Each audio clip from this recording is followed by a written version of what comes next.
Eskurnar, velkomin í Sardiniska Gamesýru nr. 2 í dag. Sko, í dag ætla ég að fara hérna aðeins yfir óþekkt, óútskýrð fyrirbæri við tunglið, sem nýjar athuganir, óvenjulega hreyfi fræði og mögulega tunglbækistöð. Eins og ég sagði hérna í síðasta þætti, þá eru hlutirnir orðnir það skrýtnir að við neyðumst til þess að tala um þá og mér langar að ræða þetta eins. Þetta er sem sagt eftirfarandi grein hérna sem ég er að fara að lesa, hún byggir á 3 rannsóknum eftir Boris Shilajev, Vladimir Peturkov og Sergei Pagvala og þeir eru sem sagt við Mainstream Astronomical Observatory National Academy of Science of Ukraine. Þetta er sem sagt úkraínskir stjörnuvísindamenn. Og fyrsta rannsóknin, UFOs on the Moon, birtist 2025, önnur Observation of Unidentified Flying Objects on the Moon í janúar 2026 og svo þriðja UFO Dynamics on the Moon í mars 2026, sem bara núna fyrir hálfu ára síðan. Og þetta eru sem sagt bara svokallaðar svona forprentanir á ritgerðum og þar hafa sem sagt ekki verið ritrýndar, það skal verið tekið fram.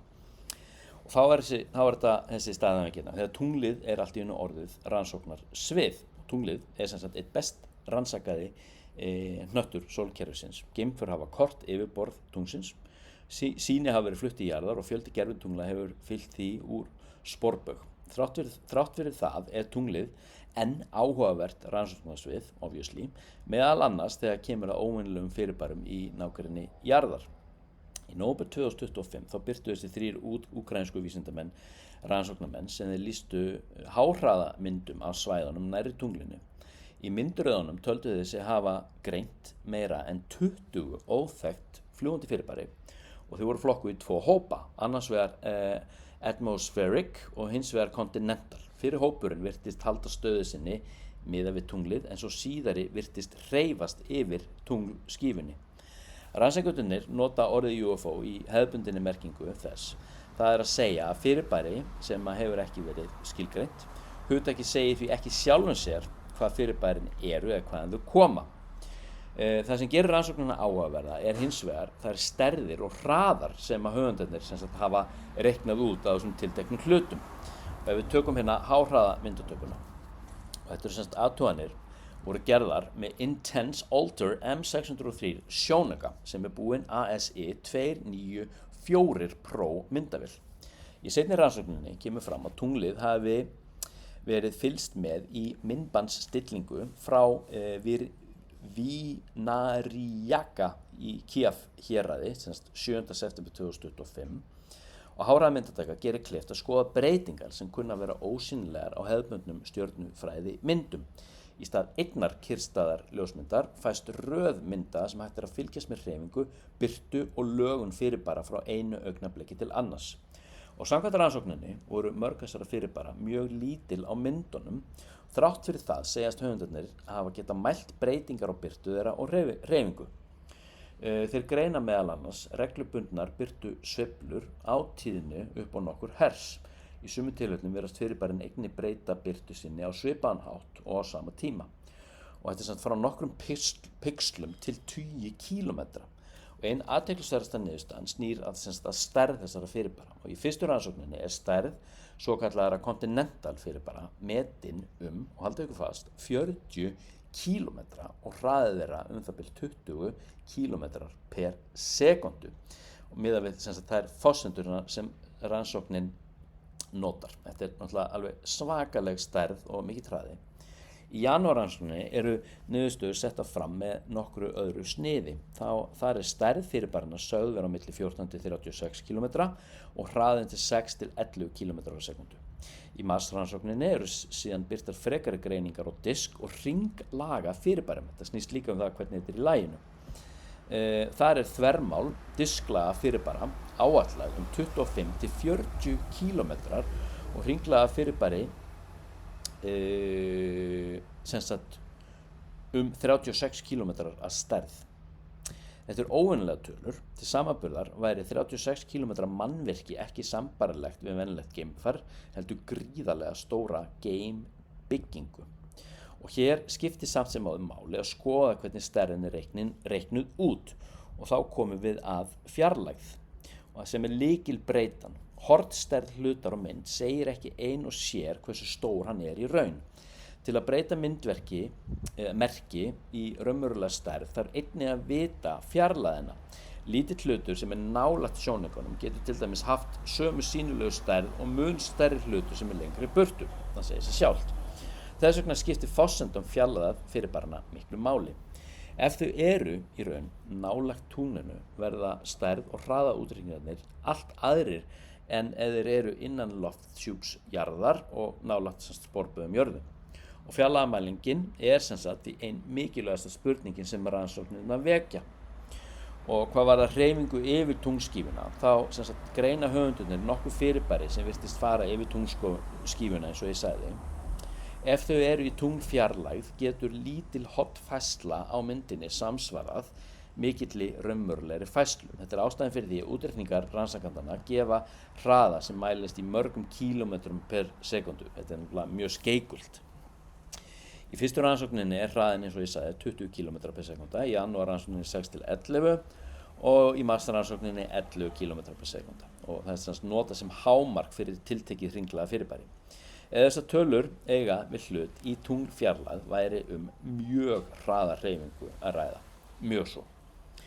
Hringurinn sem snýst, og það er eitt af sérkennilegasta fyrirbæri í rannsóknunum, það er svokallað toriódal fyrirbæri.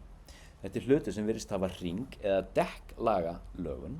Í janúarrannsókninni er það metið á 36 km á stærð og snúningstími þess 57 sekúndur.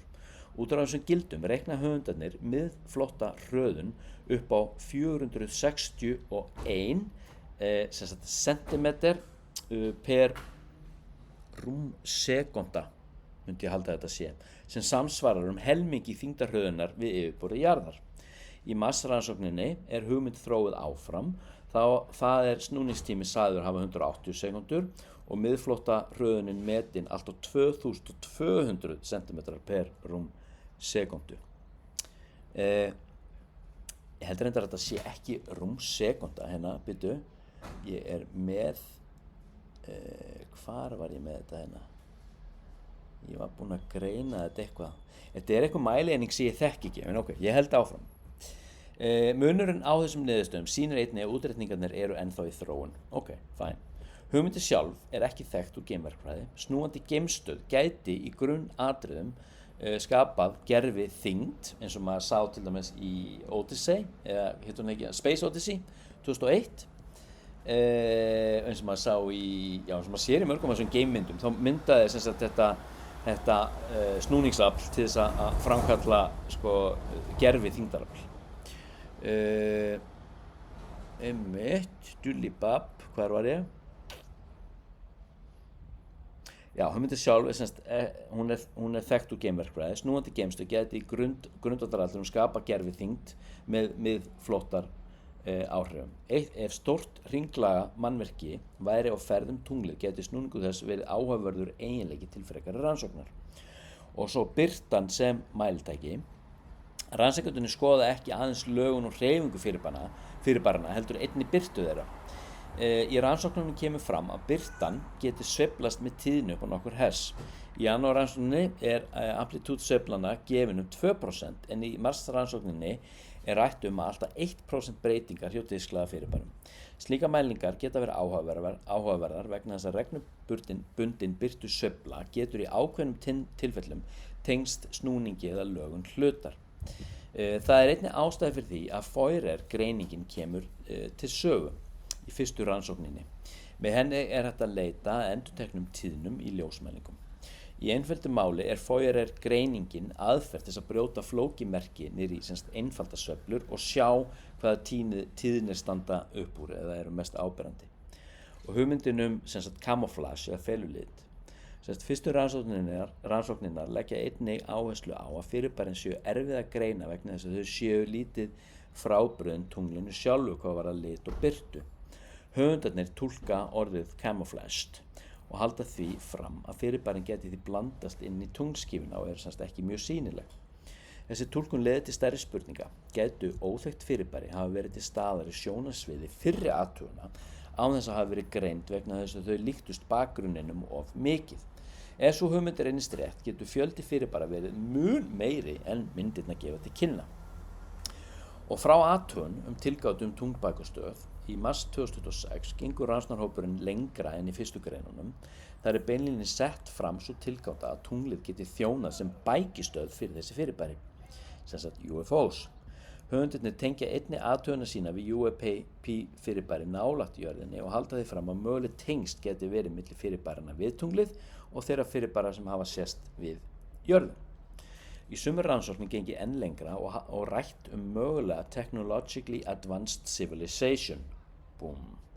Og að fyrirbærin sýni merki greind. Við erum ekkert að djóka, krakkar. Þetta this is really happening, sko. Og þarna breytist eðli rannsókninnar. Þarna ertu komin í svona spekulasjónir. Hvað var það rauninni geimverur? Fyrstu greiningar fjalla fyrst og fremst myndmerki, hreyfingu, byrtu og stærð. Í þeirri þriðju hins vegar komin fram enn stærri tilgáta uppruna og tilgang þessara fyrirbæra. Og það mikilvægt að hafa í huga að hér tilgátu höfundana að ræða, ekki staðfesta niðurstöðu, hafa þá hreinu. 20 mínútur frá tunglinu til jarðar, spurningamerki.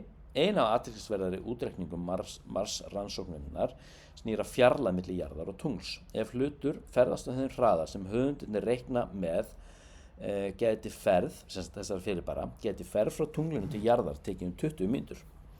Spáið því. Og það eru 300.000 kílómetrar til tungsins. Þetta einfaldlega afleiðing af fjarlægðinni milli himintunglana og þeim hraða sem rannsóknin gerir ráð fyrir. Þannig tengja höfundarnir fyrirbærin við tunglið við UAP athuganir nálægt jörðinni. Og samkvæmt þessari tilgátu þyrftu fyrirbærin ekki að vera staðbundin á tunglinu. Þau getur ferðast á milli tungls og jarðar og birst því á mismunandi stöðum eftir því hvar þar væru eða hvar það kemur fram í athugun. Og hvað myndi staðfesta þessa tilgátu? Þá erum við komin að því. Til að komast frá áhugaverðri mynd yfir í nákvæma staðsetningu í þrívíðu rými þarf að ákvarða fjarlægð fyrirbærisins. Annars ertu ekki með þessa afstöðu punkta til þess að koma með conclusive niðurstöðu. Ein leið væri að nota tvo eða fleiri sjónauka á mismunandi stöðum á jörðinni og bera það saman við myndirnar. Örlítil breyting á sýndarstöðu fyrirbærisins, svokallað parallax, gæti þó gefið upplýsingar fjarlægð þess. Þetta bara svona eins og GPS virkar. Ef sama fyrirbæri sæist frá tveim stöðum og parallaxmælingin sýndi að það væri tunglfjarlægð, myndi það breyta eðli málsins verulega. Einnig væri hægt að leita að samsvarandi mælingum frá gervitunglum, það væri sem sagt að nota gervitungl, eða geimförum sem væri á sama tíma í nágrenni við tunglið. Slík óháð staðfesting myndi mögulega aðgreina nokkrar mjög ólíkar skýringar eða gera mögulegt að aðgreina nokkrar mjög ólíkar skýringar. Tunglið sem næsta rannsóknarsvið. Rannsóknir úkraínska hópsins hafa þróast hratt aðeins á nokkrum mánuðum. Fyrsta greinin lýsir meir en 20 óþekktum fyrirbærum. Önnur rannsóknin setur fram stærðir á bilinu 14 til 36 km hraða, 6 til 11, sem sagt seinna, minnst. Þriðja rannsóknin fjallar aðeins 25 til 40 km disklaða fyrirbæri og 36 km hringlaða fyrirbæri, snúning og miðflótta hröðun og mögulega tengingu við UFO fyrirbæri nálægt jörðinni. Að lokum setja höfundarnir fram þá tilgátu að tunglið getur verið eitthvað konar bækistöð. Rannsóknarspurningin þannig smá saman hefur breyst. Hún byrjar sem hvað eru þessi óþekktu myndmerki sem að greinilega hafa sést. Síðan verður hún hversu stór og hröð eru þau, þetta dulafullt, og að lokum hvaðan koma þau og hvers vegna virðast þau tengjast tunglinu. En óvíst hvernig þessum spurningum verður svarað, en ein niðurstaðan stendur þó eftir. Vísindamennirnir segjast hafa skráð óvenjuleg fyrirbæri á háhraðamyndum á tunglinu og hafa birt 3 rannsóknir þar sem þeir reyna að lýsa þeim mælanlegu stærðum og hreyfingu og birtueiginleikum. Ef hægt að staðfesta fjarlægð, eins og ég sagði, stærð og hreyfingu fyrirbæranna með óháðum athugunum, verður næsta spurning ekki aðeins lengur hvað sé að sjást á myndunum, þá verður spurningun í rauninni hvað að fara tunglið og eru við yfir höfuð ein. Og ef fyrirbærin reynast jafn stór, hröð og skipuleg og rannsóknir gefa til kynna, gæti svarið vakið upp mjög stórar spurningar hvað telst mögulegt í næsta nágrenni við jörðu. Þar hafið þið það. Sko, ég ætla að rifja þetta aðeins upp í lokin. Síðasti maður sem gekk á tunglinu, hann hét eitthvað Eugene eitthvað. Ég man ekki lokanafnið hans. En hann sem sagt síðasti maður sem á að hafa stigið á tunglið 2072 og spurningin af hverju höfum við ekki farið til tungsins í hálfa öld síðan. Hann segir þetta ekki beint, en þetta var viðtal sem ég sá við japanskan svona NASA Space Exploration Historian. Og þessi maður sem hann heldur út í stóru safni einhvers staðar í Okinawa og sem sagt, hann var vinur þessa Eugene, bara mjög góði vinir, og hann segir sem sagt í viðtali að Eugene hafið trúað honum fyrir því áður en hann lést að þegar Eugene var þarna síðasti maður á tunglinu þá hafi hann fengið að sjá einhvers konar mannvirki á tunglinu og hann skynjaði návist einhvers konar veru eða vitundar í kringu sig sem átti telepatísk samskipti við hann og veran átti að hafa sagt við hann: þið eruð ekki velkomin hérna á tunglið, fariði, komið ekki aftur, þetta mikilvægur staður fyrir okkur og tunglið notað bæði sem bækistöð fyrir flota sem og observation of Earth. Það í rauninni athugunarstöð þar sem greinilega verið að fylgjast með jörðinni.